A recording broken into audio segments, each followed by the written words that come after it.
O Senhor esteja convosco. Ele está no meio de nós. Proclamação do Evangelho de Jesus Cristo segundo São João. Glória a vós, Senhor.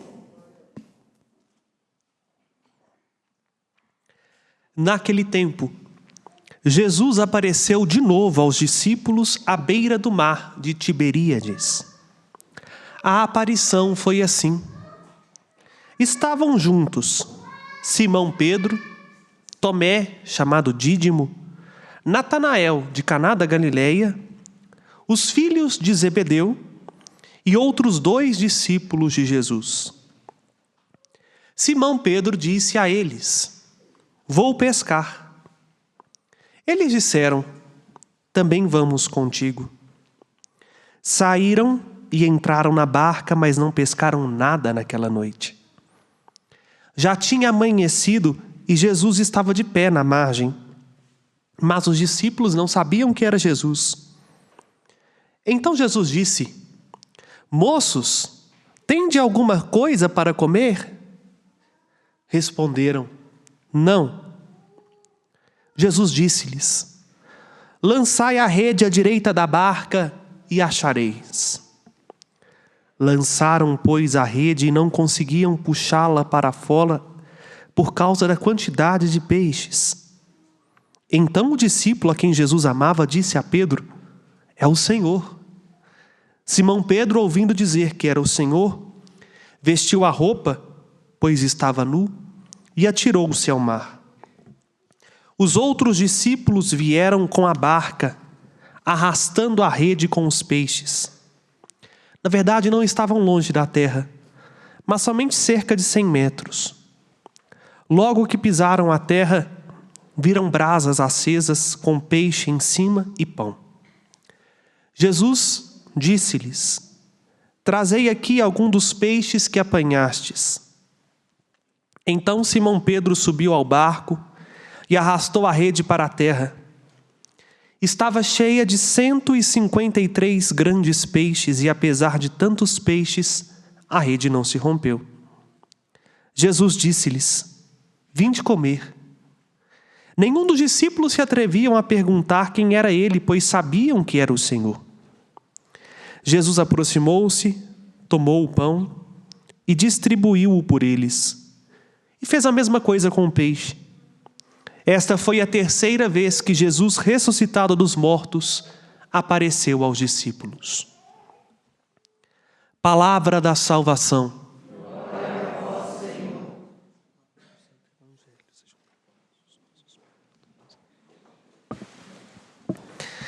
A festa da Páscoa é uma festa muito grande para ser lembrada apenas em um dia.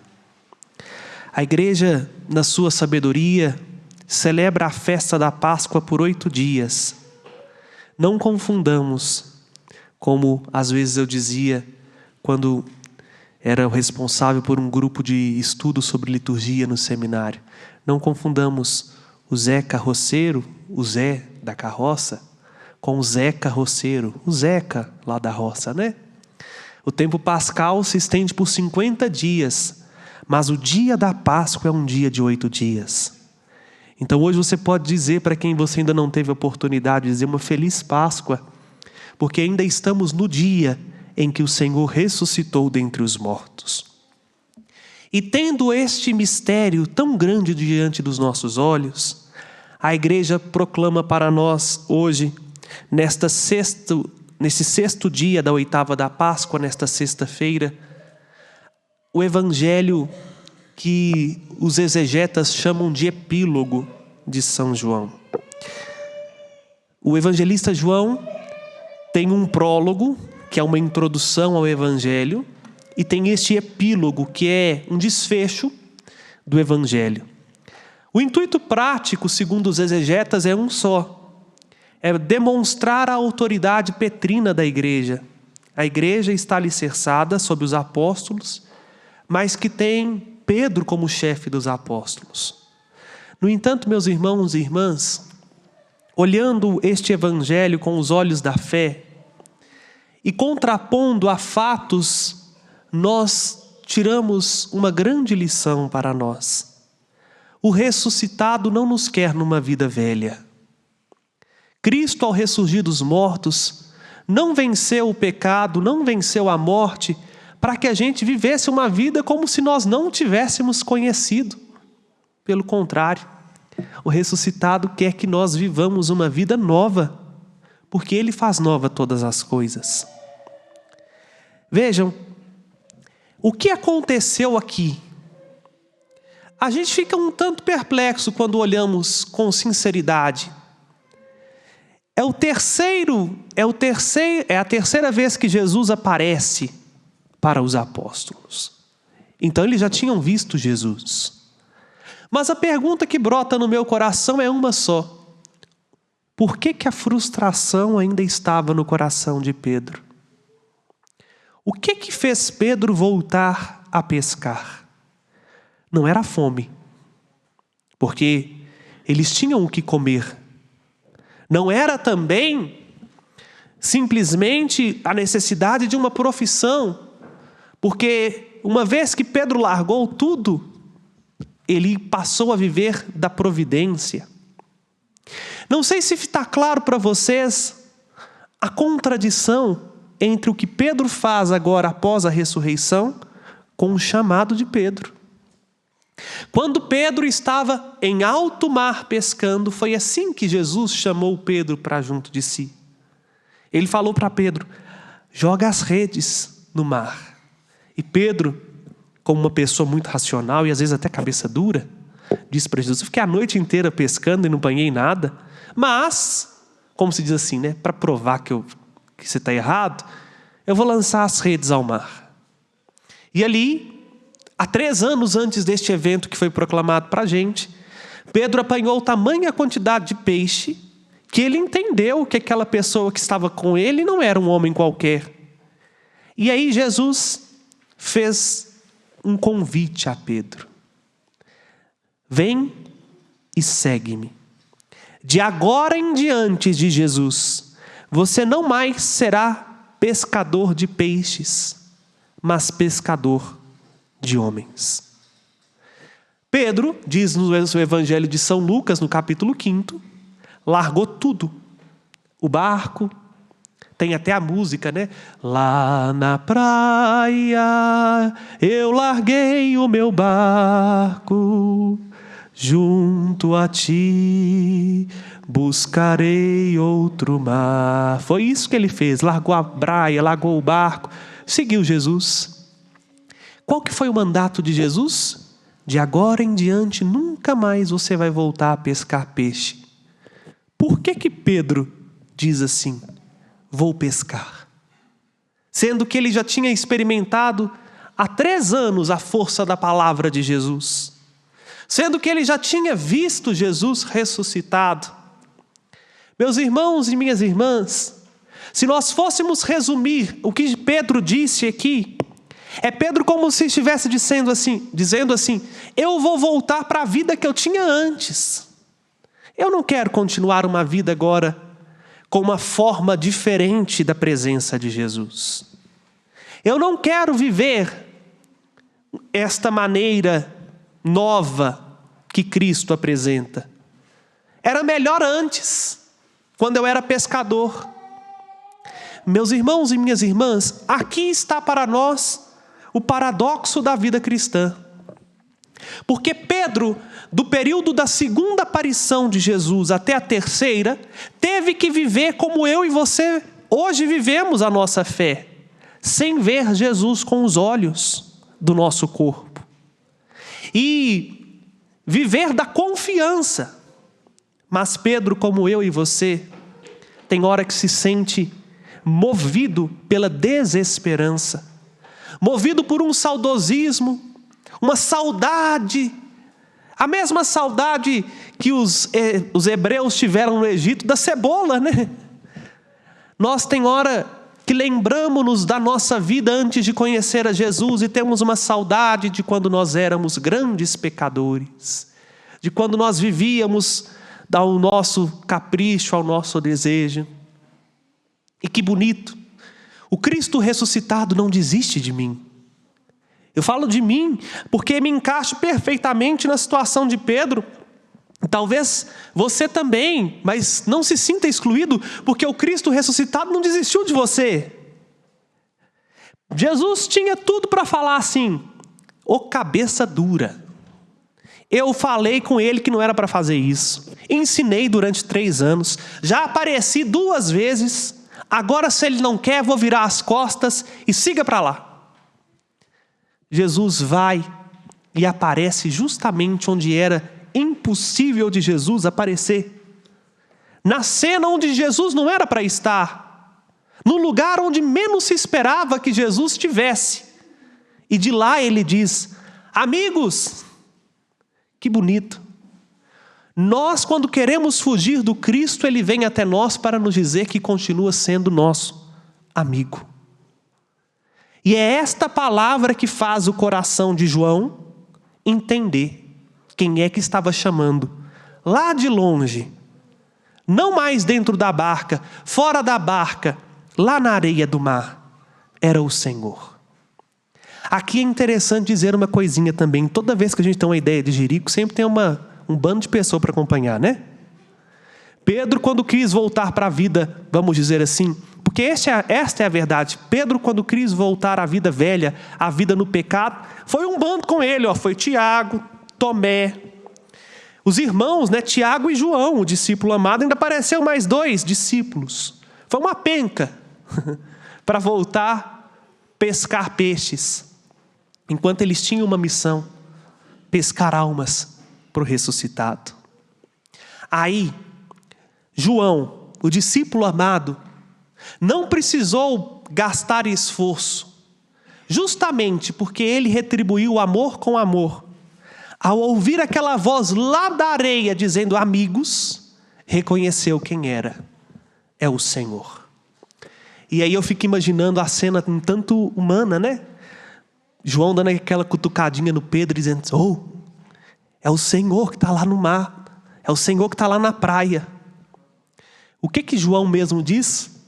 Que Pedro vestiu sua túnica, porque estava nu, e foi nadando, correndo na direção de Jesus. Foi nadando às pressas na direção de Jesus e deixou lá os peixes para trás.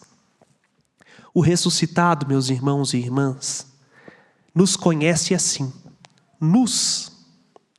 A nudez nossa está totalmente escancarada diante do Cristo. Não há nada que possa esconder-nos dele, nem mesmo o nosso pecado. Aqui o paralelo nós podemos dizer do mesma coisa que Adão e Eva fizeram quando pecaram, que estavam nus. A nudez significa que Deus pode relacionar conosco sem que nada nosso esteja escondido, porque nada em nós está em desarmonia. O nosso corpo não é um objeto de prazer meramente, mas nós precisamos nos vestir, porque temos vergonha, porque caímos em nós mesmos e percebemos o mal que fazemos em nós. Vejam, assim como Adão, diante do seu Senhor, no paraíso que procurava por ele: onde estás, Adão? Veste-se, recobre-se da vergonha, mas esconde-se do Criador. Pedro reveste-se, cai em si, veste-se de vergonha, mas vai correndo na direção de Jesus. Isto fez com que Pedro entendesse a força da ressurreição. Esta cena de hoje não é algo que ficou lá no passado, é algo que acontece hoje. Porque a ressurreição de nosso Senhor Jesus Cristo é a prova cabal da misericórdia de Deus. Ele continua estando na orla da nossa vida. Não temos como fugir dele. É aquilo que o salmista diz: ainda que eu suba às alturas ou desça aos abismos, eu te encontro lá. E ele vem ao nosso encontro não para passar um sermão em nós, para tá vendo, eu falei que não era para fazer isso, e por isso, não. Ele vem justamente para religar, para unir aquilo que nós quebramos. Ele vem para nos mostrar que fora dele nós não vamos conseguir pescar nada. Fora dele nós vamos passar uma noite inteirinha no mar, sem ter o nosso coração preenchido. Fora de Jesus nós vamos viver uma vida inteira remando em busca de dinheiro, remando em busca de sucesso, remando em busca de reconhecimento e em troca ganhando somente a solidão das redes vazias. Só o ressuscitado, que está vivo e que reconhecemos não pelas aparências, porque a aparência do corpo ressuscitado, glorioso de Jesus, claro, o padre não tem tempo para falar um pouquinho aqui da teologia do corpo do ressuscitado, que João deixa transparecer, só, vamos dizer assim, para dar um gostinho, né? Para falar, João fala dessa forma, não é que Jesus mudou de corpo, ou Jesus reencarnou em outro, não.